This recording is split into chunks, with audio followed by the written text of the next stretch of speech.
우리 하나님께서 오늘 우리에게 주시는 말씀 같이 보도록 하겠습니다. 사도행전 1장 우리 4절에서 8절 말씀을 보겠습니다. 네. 우리 교단이 기독교 한국 침례교회 교단이잖아요. 침례교. 네. 그래서 이렇게 또 다른 교단에서 오신 분들은 침례하면은 왠지 낯설고 어색할 것 같은 마음이 들어요. 네. 침례나 세례나 하여튼 그냥 근데 우리는 침례교다니까 제가 세례란 말을 쓸 수 없어서 침례. 또 침례 우리가 여러 가지 의미가 있는데 아무튼 침례라는 말 너무 이상하게 여기지 마시고 그렇게 같이 해줬으면 좋겠습니다. 우리 사도행전 1장 4절에서 8절 말씀 우리 한 절씩 교독하고요. 마지막 절 같이 봉독하겠습니다. 사도와 함께 모이사 그들에게 분부하여 이르시되 예루살렘을 떠나지 말고 내게서 들은 바 아버지께서 약속하신 것을 기다리라. 요한은 요한은 물로 물로 침례를 침례를 베풀었으나 베풀었으나 너희는 너희는 몇 몇 날이 날이 못 못 되어 되어 성령으로 성령으로 침례를 침례를 받으리라. 받으리라 하셨느니라.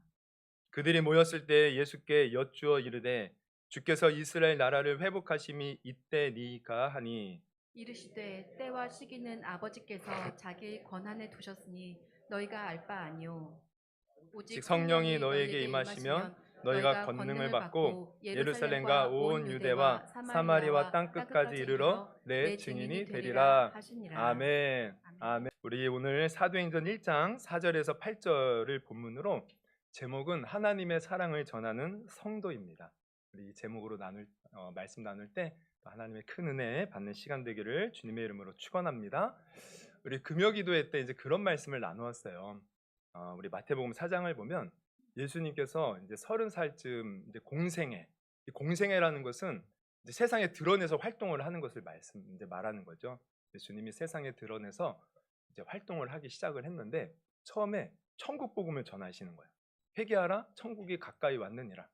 그러면서 사람들에게 회당에서 가르치시기도 하고 이 복음을 전하시고 또 병든 자, 약한 자, 아픈 자, 문제 있는 자 고쳐주시고 해결해 주시더라고요. 그랬더니 수많은 무리가 따라요. 수많은 무리가. 근데 그 중간에 보면 수많은 무리 중에 예수님이 제자를 부르시는 거예요. 그럼 왜 제자를 부르는가 봤더니 예수님이 하시는 이 사역, 천국 복음 전하고 아픈 자, 또 고통 가운데 있는 자를 또 같이 살리는 일에 그 일에 함께 동참시키려고 제자를 부르는 거예요. 근데 문제는 뭐냐면 수많은 무리가 있지만 그 제자로서 부르심을 받는 사람은 소수에 불과하다는 겁니다. 근데 이것은 오늘날 우리도 마찬가지예요. 예수님은 사실 우리를 제자로 부르시기를 원하셔요. 예수님이 하시는 그 일들, 세상을 살리고 복음을 전하고 불쌍한 자, 아픈 자, 고통받는 자들을 살리는 일에 정말 그 일에 함께하기를 원하는데 많은 사람들이 그냥 수많은 무리로 살아간다는 거죠. 성도들이. 그러면 수많은 무리가 중요한 건 뭐냐면 이게 참 온전한 믿음이 아니라는 거예요. 그냥 수많은 무리들은 사실 자기 은혜 받고 병 고침 받고 그냥 아픔 해결 받아서 그냥 자기 혼자 잘 먹고 잘 사는 것 여기에 머무는 사람들이죠. 그러다 보니 어떻게 되느냐? 나중에 이 수많은 사람들이요 예수님이 십자가에 못 박아 이제 돌아가실 때 어떻게 해요? 그를 십자가에 못 박으라 성난 군중으로 바뀌더라는 거예요. 그럼 오늘날 우리도 마찬가지예요. 우리가 수많은 무리 중에 머물잖아요. 그러면 우리는 어떤 믿음이냐? 내가 좋을 때는 기뻐해요. 내가 하나님이 은혜 받을 때는 감사해요. 근데 때로는 힘든 일이 있고 어려운 일이 있고 그러면 하나님을 배신하는 거예요. 하나님 또 내게 뭔가 문제가 있고 예수 믿어도 되는 것이 없네. 그러면서 그 믿음을 저버리기도 한다는 거죠. 그래서 우리는 수많은 무리에 머물러서는 안 돼요. 하나 예수님이 원하시는 제자로서 세워져야 됩니다. 예수님이 우리를 지금도 초청하고 계셔요. 너 은혜 받았니? 너 나의 사랑을 깨달았니? 그럼 나와 함께 그 은혜를 세상에 전하자. 그 사랑을 나와 함께 전하자. 지금도 초청하고 계시는데 여러분 우리가 그 초청에 응하는 제자로서 오늘 세워지는 귀한 시간이 되기를 주님의 이름으로 축원합니다. 그래서 제자로서의 삶을 사는 거예요. 이것은 즉 무엇을 말하느냐? 그냥 나 혼자 은혜 받고 끝나는 게 아닙니다. 나 혼자 복 받고 나 혼자 병 고침 받고 나 혼자 뭔가 하나님의 은혜로 잘 돼서 여기서 머무는 것이 아니라 세상으로 나가는 거예요. 내가 받은 은혜, 내가 하나님께 뭔가 받은 것이 있다면 그것을 전하는 삶. 근데 우리가 생각해 보면 이러한 삶을 사는 것 사실 쉽지 않습니다. 왜 그래요? 예, 이 바쁜 현대 생활에 사실 나 혼자 나 하나 먹고 사는 것도 사실 벅찹니다. 근데 남을 돌볼 시간이 어디 있어요? 근데 하나님은 그럼에도 불구하고 이 일을 우리에게 맡기시기를 원하신다는 거예요. 그래서 이 일을 맡기실 때 그냥 말로만 너 가서 복음 전해라, 너 가서 내가 한 일 해라 이러지 않으셨어요. 이 일을 할 수 있는 힘을 주셨다는 거예요. 그게 바로 오늘 본문에 나오는 성령의 권능입니다. 그래서 예수님은 제자들에게 뭐라고 부탁하시냐면 너희가 내 증인이 땅끝까지 내 증인 되라고 하셔요. 그런데 그냥 되라고 하는 것이 아니라 일단 예루살렘에 머물래요. 그러면 몇 날이 못째요? 이 성령으로 침례를 받을 것이다. 우리 한번 4, 5절 다시 한번 볼까요? 4, 5절 네, 있나요 말씀이? 우리 4, 5절 한번 같이 한번 읽어봅니다. 보면은 사도와 함께 모이사 그들에게 분부하여 이르시되 예루살렘을 떠나지 말고 내게서 들은 바 아버지께서 약속하신 것을 기다리래요. 요한은 물로 침례를 베풀었으나 너희는 몇 날이 못되어 성령으로 침례를 받으리라. 이 성령의 침례를 받는다는 것은 무엇을 말해요? 바로 성령 충만함을 말합니다. 그래서 이 성령으로 우리가 덧입혀질 때 그 사람은 성령의 권능을 받는다는 거죠. 그래서 8절에 보면은 뭐라고 나와 있어요? 우리 같이 한번 읽어봅니다. 8절 시작. 오직 성령이 너희에게 임하시면 너희가 권능을 받고 예루살렘과 온 유대와 사마리아와 땅끝까지 이르러 내 증인이 되리라. 성령의 충만함을 받으면 성령의 권능을 받을 수 있대요. 그래서 그 권능이라는 것은 영어로 보면 파워입니다. 파워, 힘. 주님이 힘을 주신다는 거예요. 그래서 내 증인이 되고 예수님이 하신 그 아름다운 사역들을 우리가 할 수 있는 그 힘 주신다는 거죠. 그 힘으로. 그래서 우리는요 사실 이 신앙생활 할 때 그냥 신앙생활 해서는 안 돼요. 먼저는 하나님이 나를 정말 세상에 이런 사랑을 전하라는 도구로 부르시는구나 이걸 깨닫고 내 힘으로 감당할 수 없잖아요. 그래서 늘 이 힘을 달라고 주님이 권능을 주세요. 이 능력을 주세요. 우리는 구하면서 신앙생활 해야 돼요. 그래서 구하면 주님 힘 주십니다. 구하면 권능 주신다는 거예요.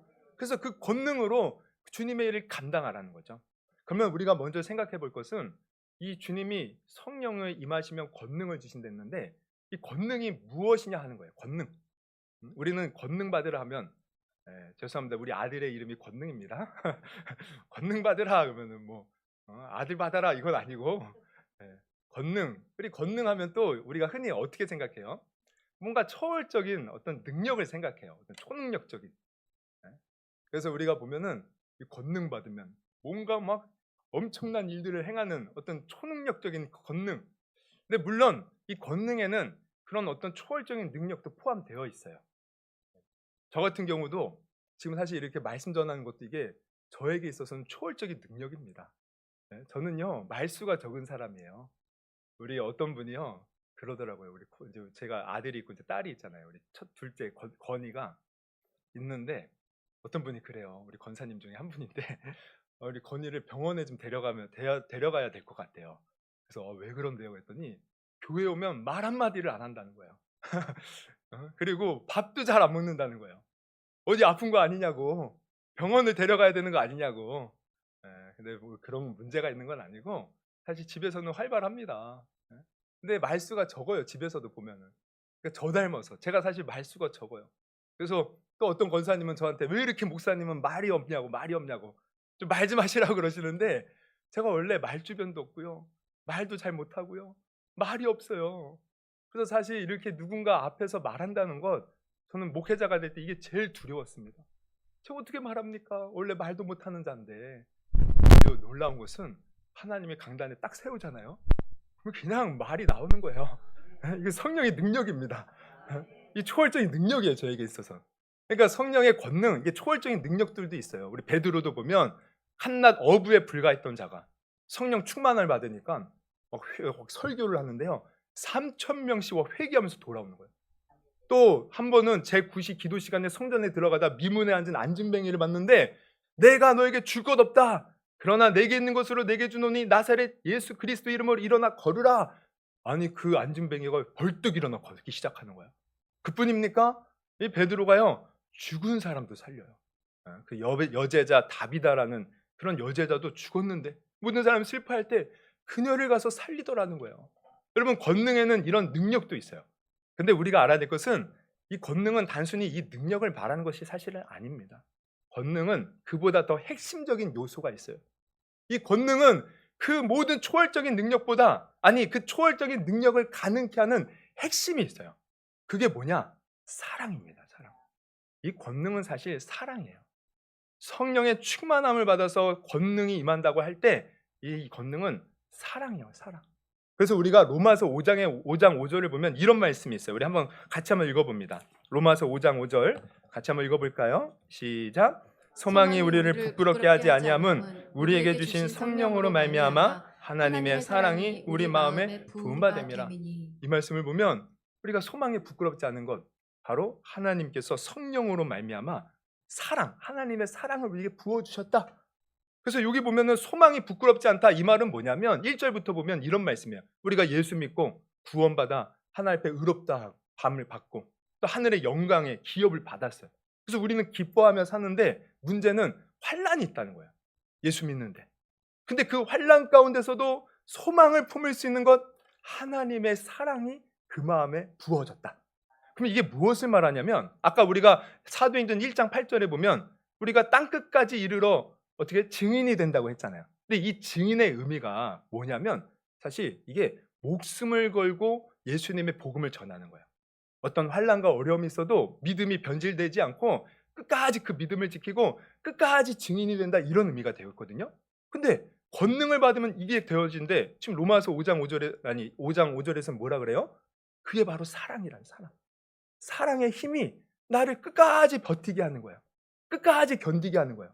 끝까지 증인으로서 살게 하는 거예요. 그래서 이 권능은 곧 사랑입니다.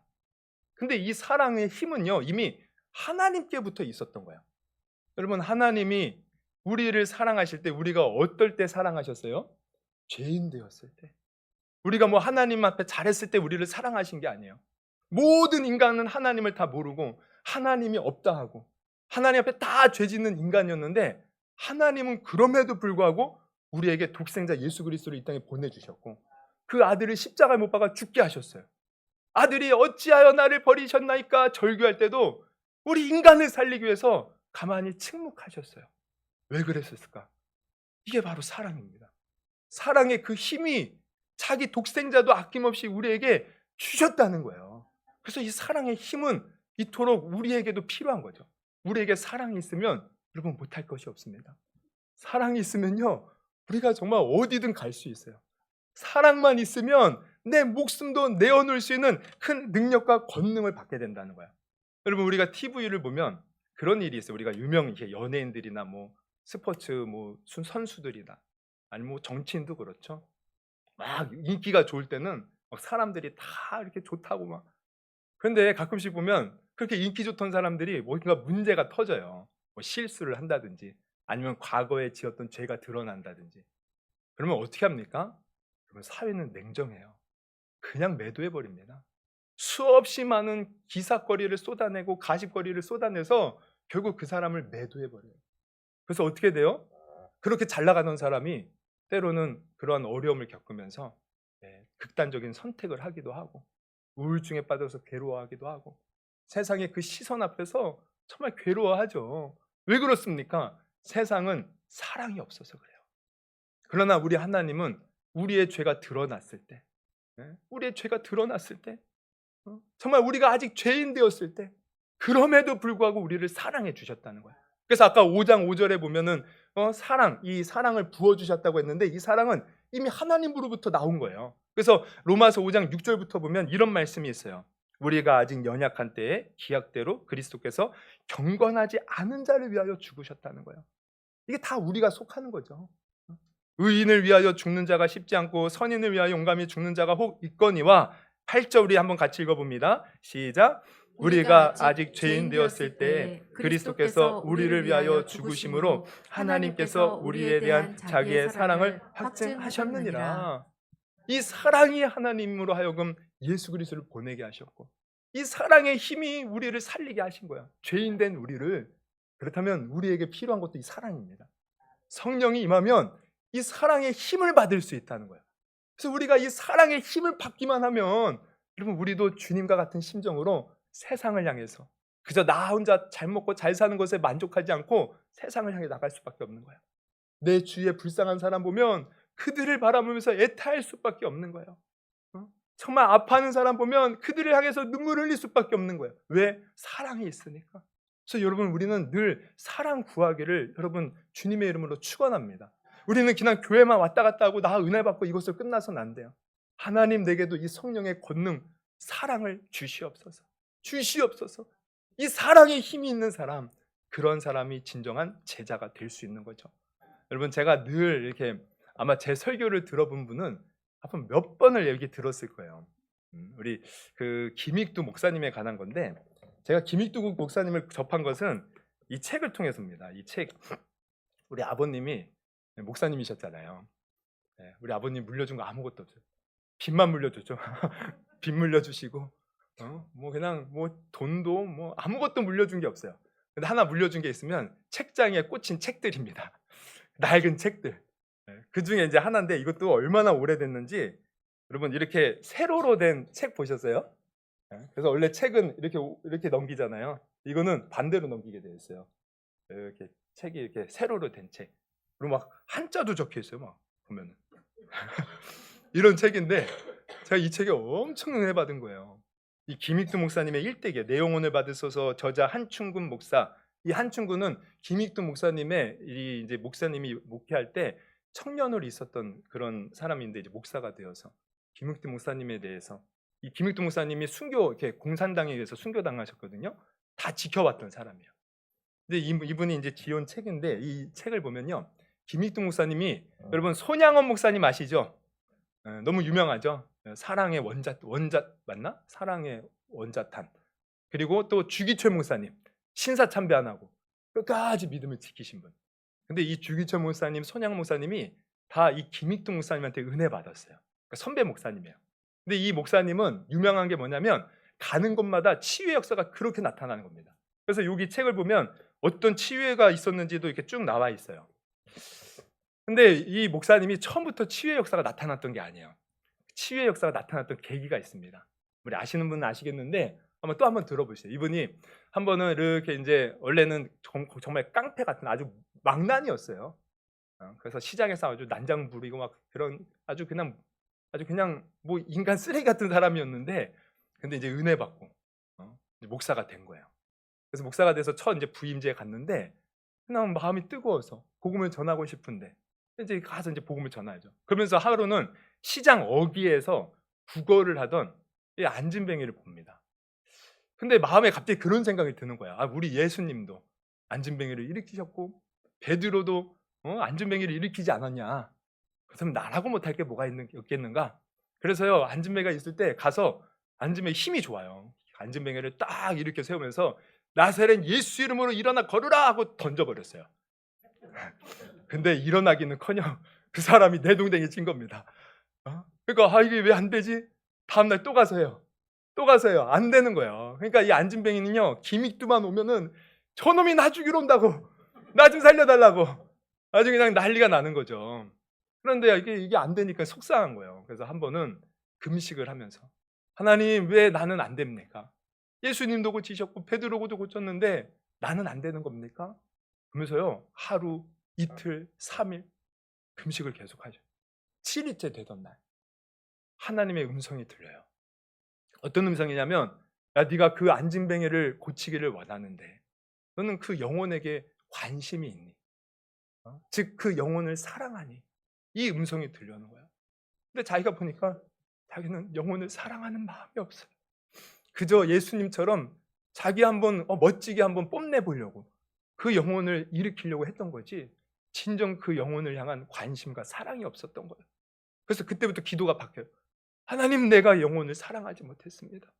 주여 내게 영혼을 사랑하는 마음을 주시옵소서. 또 한참을 기도할 때 하나님이 그 사랑을 부어주셔요.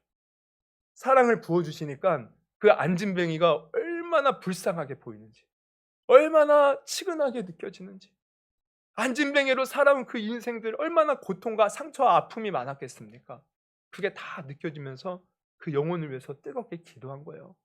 그러고 나서 가서 하나님이 당신을 사랑해요. 나와 같이 가서 교회 가서 말씀 듣고 기도합시다.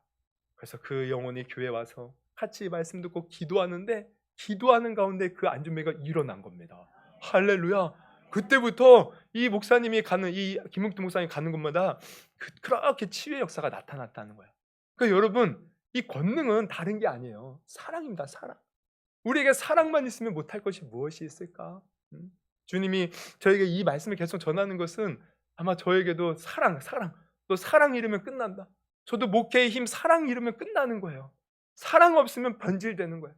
사랑 없으면 정말 이 강단에서 말씀 선포해도 능력이 없는 거죠. 여러분 우리도 마찬가지예요. 사랑. 그래서 우리는 늘 사랑을 구해야 돼요. 사랑으로 우리는 제자의 삶을 살아야 됩니다.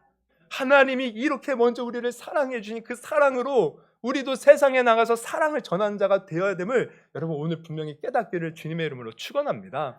그래서 이 사랑으로 사는데 여러분 오늘 본문을 우리가 또 자세히 보면 예수님께서 성령이 임하시면 너희가 권능을 받고 사랑을 받고 뭐라고 하시냐면 예루살렘과 온 유대와 사마리아와 땅끝까지 이르러 내 증인이 된다. 이렇게 말씀하셔요. 그냥 세상에 나가 땅 증인되라 이게 아니고 꼭 집어서 예루살렘과 온 유대와 사마리아와 땅끝. 그러면 왜 그러셨을까? 여기도 다 이유가 있습니다. 이 예루살렘, 온 유대, 사마리아 땅끝은 단순히 물리적인 장소를 의미하는 것이 아니에요. 여기에는 특별한 거기에 맞는 사람들이 살아요. 그러니까 결국 무엇을 말하냐면 거기에 맞는 사람들에게 사랑을 전해야 된다. 그러면 먼저 우리가 생각해 볼 것은 예루살렘. 예루살렘 어떤 곳입니까? 예루살렘은요, 예수님이 십자가에 못 박혀 죽은 곳이에요. 다시 말하면 예수님을 죽인 자들이 득실되는 곳이에요. 또 다시 말하면 원수가 있는 거예요. 원수. 제자들의 원수, 예수님의 원수, 예수님 죽인 자들이 있는 곳. 그럼 여기서 예루살렘에서 먼저 복음 내 증인이 되고 사랑을 전하라는 것은 뭘 말해요? 먼저 우리는 원수를 사랑할 수 있어야 된다는 거예요. 할렐루야. 원수. 여러분 우리가 살다 보면 우리에게 큰 아픔과 상처를 준 사람 있잖아요. 정말 씻지 못할 아픔을 준 사람 다 있을 거예요. 한 명 이상은. 저도 그랬어요. 그런데 주님은 먼저 이 원수를 사랑으로 품으라는 거예요. 왜 그런지 아십니까? 바로 하나님이 우리가 원수 되었을 때 봤잖아요. 죄인 되었을 때 그 사랑을 먼저 보여주셨으니까. 너가 만약 진짜 하나님의 사랑을 안다면 너도 원수를 품을 수 있어야 된다는 거예요. 여러분 한 번은 예수님께 제자가 이제 베드로가요 와서 물어봐요. 아주 칭찬받을 생각하고 한번 물어본 것 같아요. 예수님 어떤 사람이 내가 잘못하면 내가 몇 번 용서해 줄까요? 7번이면 잘한 건 아니니까요. 7번. 여러분 7번 용서하는 거 이거 쉽지 않잖아요. 그랬더니 예수님이요 뭐라고 하셔요? 그래 7번 너무 잘한다 이게 아니에요. 7번씩 70번이라도 용서해라. 70번 7번씩 70번 그냥 무제한으로 용서하라는 거예요. 그러면 왜 예수님은 무제한으로 용서하라고 하셨을까? 그 이유를 그 다음 어떤 이야기를 통해서 알려주셔요. 어떤 이야기냐면 이런 말씀이에요. 이 마지막 천국은 마치 결산하는 임금과 같대요. 그래서 결산할 때가 돼서 임금이 신하들을 부르는데 어떤 신하가요? 임금에게 $10,000를 빚진 거예요. 이 $10,000라는 것은 당시에 우리가 이제 그 노동자 하루 품삯이 1데나리온입니다. 근데 이 $10,000는 자그마치 6천만 데나리온이 $10,000의 값어치가 있는 거예요. 6천만. 어마어마한 거죠. 그래서 이 샤인이 이제 이걸로 못 갚으니까 임금이 처음에는 야, 저놈을 갚을 때까지 감옥에 가두고 처자식도 다 가두고 갚을 때까지 절대 빼주지 마라. 그랬더니 혹시 임금님 저를 불쌍히 여겨달라고 애원하는 거예요. 그랬더니 임금님이 불쌍히 여겨줬어요. 그래서 그래 내가 너가 불쌍해서 그냥 용서해 줄게. 없는 걸로 해줄게. 탕감해 줄게. 그리고 보낸 겁니다. 그러면은 이 사람은 지금 6천만 데나리온 1만 달러트 엄청난 금액을 지금 탕감 받았잖아요. 이게 오늘날로 말하면 수십억에 되는 돈이에요. 그러면 가면은 어떻게 해야 돼요? 감사해야 되는데 지나가는데 자기 동료를 한 명 만나요. 근데 동료가요 이 사람에게 100데나리온을 빚진 겁니다. 100데나리온. 근데 지금 이 사람은 지금 10,000달란트를 지금 탕감받고 가는 길인데 자기 동료가요 100데나리온을 안 갚는다고 멱살을 잡고 흔들더니 너 안 갚아? 감옥에 가둬버린 거예요. 아니 지금 자기는 6천만 데나리온을 탕감받았어요. 근데 100데나리온, 여러분 데나리온 빼고 원 붙여보십시오. 6천만 원, 100원, 아니 6천만 원을 지금 없는 걸로 임금이 해줬는데 아니 100원 안 갚는다고 그거를 자꾸 하면은 그게 사람입니까? 사람이 아니죠. 100원. 저 같으면요 100원 뭐 100명이라도 다 그냥 용서해 줄 것 같아. 그랬더니 임금이 이 소식을 듣고 주위 사람들이 아유 저놈 안 되겠다. 임금에게 이르는 거죠. 임금이 이 소식을 노발대발하는 거야. 야 이놈아, 내가 너한테 10,000달란트를 다 탕감해 줬는데 고작 그 100데나리온 안 갚는다고 네 동료를 감옥에 가두냐? 나도 안 되겠다. 여봐라, 저놈을 다시 감옥에 가둬라. 한 푼이라도 다 갚을 때까지 절대로 풀어주지 말아라. 예수님 이걸 말씀해요. 이게 무엇을 의미합니까? 여러분 아까도 말씀드렸죠. 우리는 예수님이 우리를 위하여 십자가 달려 죽으시며 그 생명을 우리를 구원해 주셨어요. 우리는 사실 예수님 없으면 우리 지난주에 말씀드렸죠. 다 영원한 지옥 형벌 받아야 될 비참한 자들이에요. 그런데 하나님의 아들 그 예수가 생명 바쳐 우리를 구원해 주셨다는 것은 우리가 엄청난 하나님의 은혜와 사랑을 받았다는 거예요. 이 세상 그 어느 것도 비교할 수 없는 것. 그럼 내가 그 사랑을 정말 받은 사람은 여러분 어떤 원수도 용서하지 못할 사람이 없다는 거죠. 그러면 이것을 거꾸로 말하면 내가 아직 원수 같은 사람이 있고 내 마음에 미운 사람이 있다. 그러면 우리는 아직 하나님의 사랑을 모르는 거예요. 내가 얼마나 큰 사랑을 하나님께 받았는지 그걸 모르는 거예요. 하나님이 얼마나 우리를 사랑하셨는지 엄청난 대가를 치러서 우리를 구원하신 그 사랑을 모르는 거예요. 여러분 그러나 여기에 계신 우리 모든 성도들은 하나님이 우리를 어떻게 사랑하셨는지 다 아는 성도인 줄 믿습니다. 그래서 내가 그 사랑을 받았다면 나도 하나님처럼 가서 먼저는 원수도 사랑할 수 있는 그 마음 가져야 돼요. 이게 우리가 가서 사랑을 전하는 첫 발걸음이 되는 거예요. 내가 그 사랑을 용서하지 못하는데 어찌 하나님의 사랑을 전할 수 있겠습니까? 제가 한 번은 제가 어렸을 때부터 제가 말했죠. 제가 어렸을 때 우리 여자들이 집안에 기가 세요. 그래서 저는요 우리 누나, 특히 작은 누님, 또 우리 어머님 이 말 한마디, 마음은 아닌데 그 말 한마디 제가 이렇게 유리 같은 제 얼마나 여린 저의 그 마음입니까? 늘 이렇게 상처를 받는 거예요. 근데 이게 커서도 그랬어요. 그래서 늘 좀 불만이 많았어요. 근데 한 번은 제가 이제 이렇게 예수 믿고 이렇게 이제 집에 갔는데 아니 기도하고 제가 좀 저녁에 좀 늦게 들어갔어요. 근데 어머님이 그러는 거예요. 야 이놈아 왜 이렇게 늦게 왔냐? 빨리 좀 다니지 뭘 그렇게. 아니 저 기도한 거 뻔히 아는데 그렇게 말씀하시니까 제가 확 속이 상하는 거예요. 그러면서 막 집에 방에서 생각하기를 아 진짜 어머님은 어렸을 때부터 그냥 저렇게 말을 함부로 해서 왜 내 마음을 들썩놓는 거야. 에이씨 막 열받아갖고 에이씨 내가 빨리 이 집을 나가든지 해야지. 더러워서 내가 막 이러면서 씩씩거리고 있었어요. 근데 마음이 편치가 않는 거예요. 그래서 그때가 한 9시쯤 이렇게 됐는데 또 나갔어요. 그래서 동네 이렇게 작은 교회 가서 지하에서 이렇게 기도를 하는데 1시간이 지나도요 정말 와 울분이 가시지 않은 거예요. 그냥 어렸을 때부터 그 받았던 모든 상처까지 막 그러면서 아우 진짜 우리 어머님이 저런 어머니를 이렇게 주셔가지고 막 이러냐고 막 제가 막 그렇게 투덜투덜대면서 기도도 안 돼. 그래서 이제 한 10시쯤 돼갖고 내가 딱 일어서려고. 근데 앞에 빨간 십자가 불이 딱 켜져 있었거든요. 어둡고. 근데 그 빨간 십자가를 보는 순간 하나님이 저에게 이런 마음을 주시는 거예요. 야 내가 너를 언제 구원했니? 언제?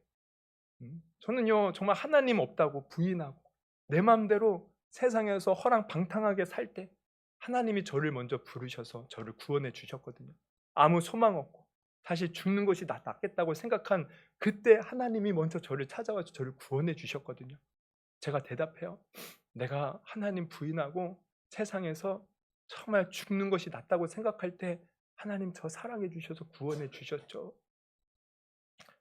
나는 너를 그렇게 구원해 주었는데 하물며 너를 낳아주시고 너를 길러주시고 너를 사랑해주는 그 엄마의 그 말 한마디가 그렇게 용서가 안 되더냐.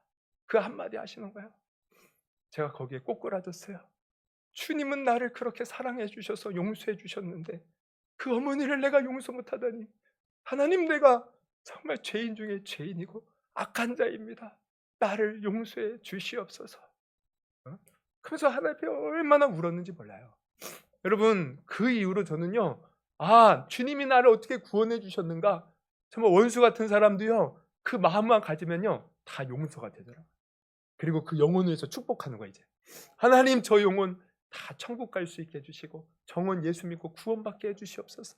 저 영혼 잘 되게 하옵소서. 여러분, 먼저 우리가 이 마음 가져야 돼요. 예루살렘은 원수가 있는 곳. 여러분, 우리의 마음에 누가 미운 사람이 있습니까? 누가 못마땅한 사람이 있습니까? 누가 절대로 이 사람은 내가 용서할 수 없다고 여기는 사람이 있습니까? 먼저 주님의 사랑을 생각하여 용서할 수 있기를 주님의 이름으로 축원합니다. 그 영혼을 위해서 축복할 수 있기를 주님의 이름으로 축원합니다. 그리고 또 우리가 그 다음에는 뭐예요? 바로 유대, 온 유대에 가서 복음을 전하라고 말하죠. 유대는 어떤 곳이에요? 유대는 바로 제자들이 고향에 말해요. 고향. 그러니까 유대 땅에 가면은 고향이기에 부모님이 계시고 형제들이 있고 친인척들이 있고 친구들이 있고. 그러니까 예수님이 온 유대에서 복음을 전하라는 것은 먼저 우리가 가까이 있는 사람들에게 가서 복음 전하라는 거예요. 여러분, 사실 어떻게 보면은 이 복음 전하는 거 가까이 있는 사람 더 힘들어요. 아까 상처 얘기했지만 상처받는 것도 우리 멀리 있는 사람 받는 게 아니잖아요. 가까이 있는 사람한테 받잖아요. 멀리 있는 사람, 생판 모르는 사람이 나에게 상처 줍니까? 그 사람들이, 모르는 사람이 나한테 뭐라고 해도 우리는 별 신경도 안 써요. 근데 가까이 있는 사람들, 그래서 우리는 가까이 있는 사람들을 먼저 품을 수 있어야 돼요. 그리고 어떤 사람은 이런 분이 있어요. 사회에서는요 그렇게 자상한 거예요. 특히 남자들이 얼마나 자상한지. 근데 집에만 가면 얼마나 그냥 마귀로 변하는지, 아내에게 자식에게 아주 그냥 함부로 대하고 말 그냥 찍찍 내뱉고 돌보지도 않고. 여러분, 근데 하나님은 이러한 믿음의 사람 인정하지 않습니다. 성경에서도 분명히 이렇게 말씀하고 계셔요. 우리는 알아야 돼요. 디모데전서 3장 4절에서 5절 우리 한번 같이 읽어보겠습니다. 시작. 자기 집을 잘 다스려 자녀들로 모든 공손함으로 복종하게 하는 자라야 할지며 사람이 자기 집을 다스릴 줄 알지 못하면 어찌 하나님의 교회를 돌보리요. 그리고 12절에도 이렇게 나와요. 집사들은 한 아내의 남편이 되어 자녀와 자기 집을 다스리는 자일지니. 여러분, 우리가 먼저 가정에서 또 내가 있는 주위에서 우리는 먼저 사랑을 베풀고 잘해야 된다는 거예요. 주님이 원하시는 거예요. 그냥 멀리 가서 복음 전하고 그게 아니고, 근데 주위에 한번 돌아보십시오. 내가 복음을 전해야 되고 사랑을 줘야 될 사람이 얼마나 사실 많이 있습니까? 그래서 주님은 먼저 그렇게 주위에 있는 사람부터 전해라. 이게 바로 온 유대에서 증인이 되라는 의미예요. 그리고 나아가서 사마리아, 이제 사마리아. 그럼 사마리아는 어떤 곳이에요? 아시는 분은 아시겠지만 이 사마리아는요, 유대인들이, 당시 유대인들이 개 취급하는 사마리아인들이 사는 곳이 사마리아입니다.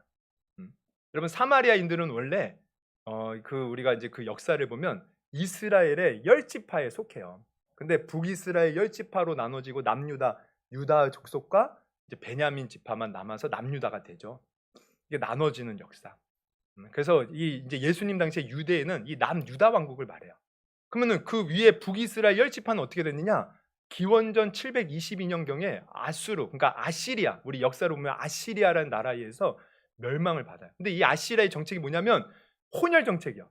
이쪽에 살던 우리 포로된 민족들은 다른 데로 옮기고 또 다른 나라 민족들로 막 옮겨서 막 섞여 놓는 거야.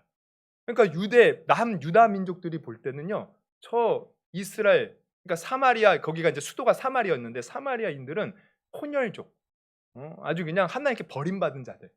그래서 당시에 유대인들은 개무시해요. 그냥 개무시. 요즘에 젊은 사람들 개라는 말 많이 쓰죠. 개이득이다. 개 좋아. 막 이러는데 아주 개무시하는 거, 개무시. 무시당하는 자들. 근데 주님은 지금 뭐래요? 그 무시하는 사람 가서 복음을 전해라.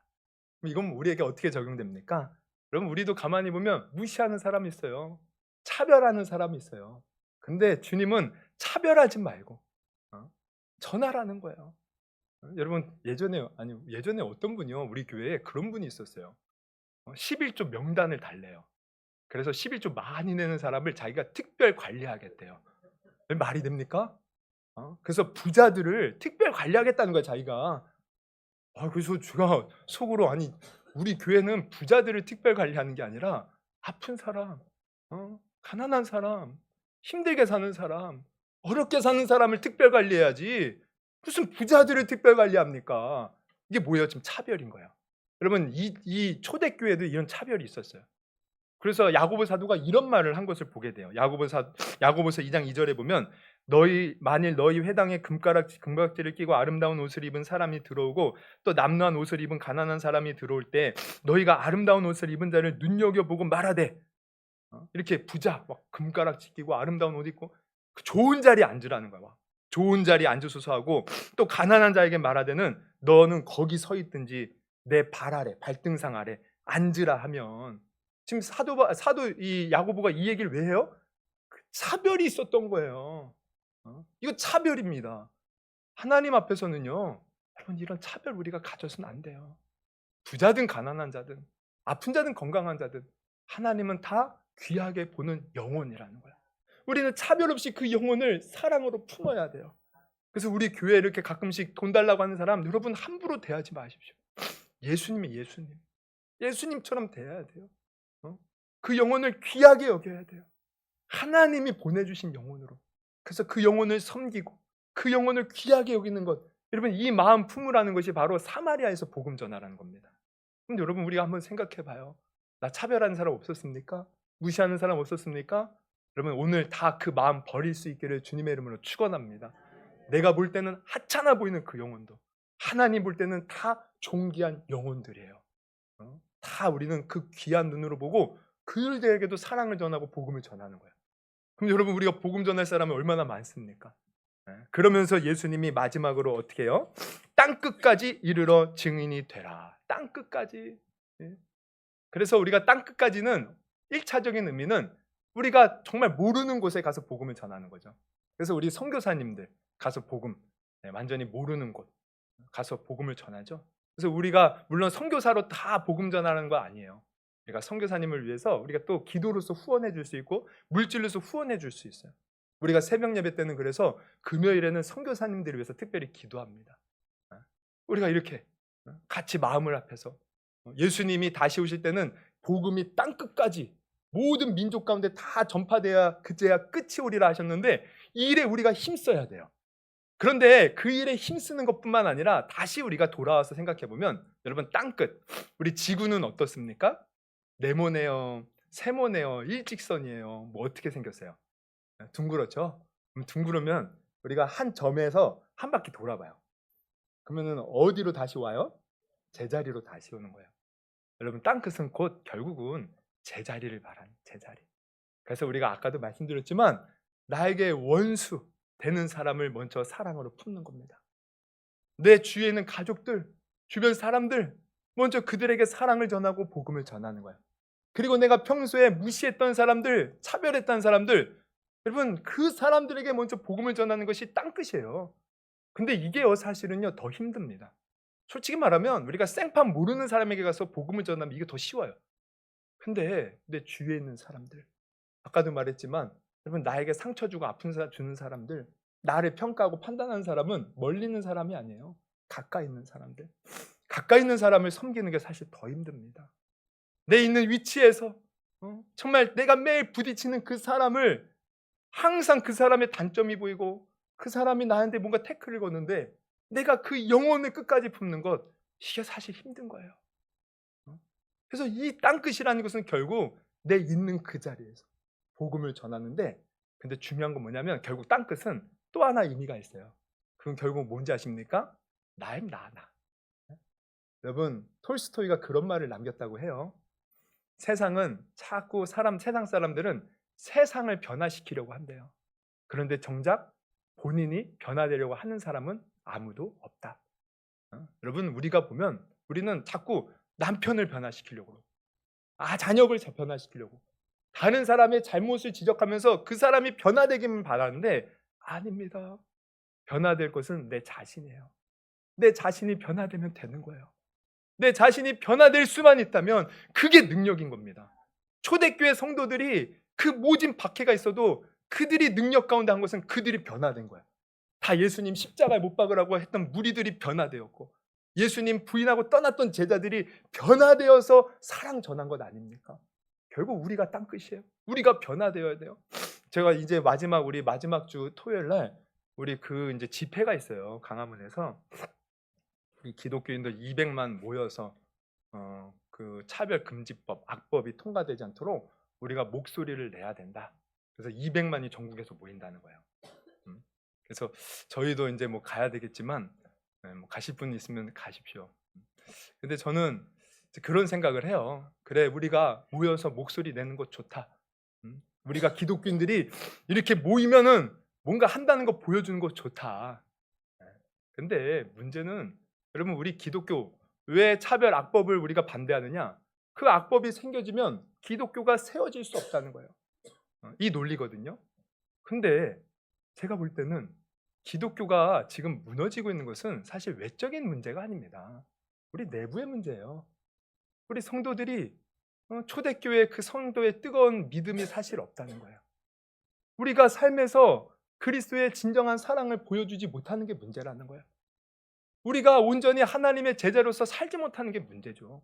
여러분, 초대교회는 무슨 상황이 좋아서 그렇게 복음을 전했습니까? 아니요, 오히려 그들은요, 예수 믿으면 잡아갔어요. 사자, 모든 사람들이 보는 원형 경기장에서 사자의 밥이 되게 만들었고요. 어떤 사람 예수 믿는다고 잡아갖고 그 즉시 로마 병정이 장대에 매달려서 마치 가로등처럼 불로 쓰기도 했어요. 가서 온 가족을 완전히 멸했어요. 그런데도 그들이 변화되니까 그곳에서 복음을 전하고 하나님 사랑 전한 것 아닙니까? 여러분, 변화될 것은 세상이 아니에요. 우리가 변화돼야 돼요. 성령의 권능은 결국 내가 변화되는 겁니다. 그렇다면 우리가 진정 보십시오. 이따 오후 예배 때도 우리가 어떤 존재인지 제가 한번 까발겨서 얘기해 드릴 건데, 우리는 하나님 앞에 죄인이에요. 우리는 하나님 앞에 얼마나 연약한 존재인지 몰라요. 우리가 먼저 하나님의 사랑으로 변화되어야 됩니다. 그래서 그 사랑으로 세상에 나가서, 아니 세상도 먼 세상 아니야, 내 가족에게 가서, 내 주변 사람들에게 가서, 내가 평소에 미워하던 사람들에게 가서 그 사랑을 전하는 것, 이게 우리 하나님이 원하시는 뜻이라는 거예요. 할렐루야. 여러분, 아까 기도에도 우리 김성령 안수님사님 말씀하셨는데 2주 후면 우리 새생명 전도 축제입니다. 제가 전 주보에도 적었지만 여러분, 이 전도 축제를 앞두고 여러분 부담으로만 갖지 마시고 한번 오늘 들은 말씀 놓고 내가 사랑을 전하고 복음을 전할 자가 누군가 생각해 보시고 한번 전해 보십시오. 우리 찬양 거두리로다 거두리다 그 3절 보면 어떤 말씀이 있어요? 우리는 씨를 심겨놓고 이게 제대로 될까 염려하고 애타는 마음이 있다는 거예요. 염려할 필요 없어요. 내가 사랑 품고 일단 전하십시오. 한번 복음을 전해보시고 내 사랑을 전해보십시오. 그리고 주님께 맡겨줘.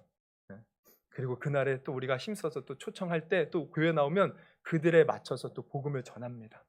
여러분, 그래서 정말 이번 기회에 우리가 사랑을 가지고 한번 복음을 전하고 이번 기회뿐만 아니라 우리 평생의 제자로서 사랑을 전하며 예수님이 우리에게 보여주신 은혜와 축복을 전하는 도구로 쓰임받는 우리 모두가 되기를 주님의 이름으로 축복합니다. 우리 한번 두 눈을 감고 기도했으면 좋겠어요.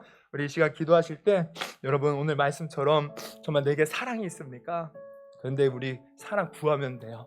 하나님, 내게도 예수 믿고 구원받아 성령님 내 안에 계시는데 성령님 내게 사랑을 부어주시고 그리하여 먼저는 내가 변화되게 하시고 또 나아가서 주위를 볼 때 아파하고 힘들어하고 괴로워하고 저 지옥으로 가고 있는 불쌍한 영혼들을 살리는 일에 나를 사용하여 주시옵소서. 우리 다시 한번 우리 아멘 했으면 좋겠어요. 하나님, 나를 사용하여 주시옵소서. 우리 한번 그런 오늘 들은 말씀 놓고 또 감동받은 말씀 놓고 우리 주여 3번 부르시고 기도하기를 원합니다. 우리 기도하시겠습니다. 주여.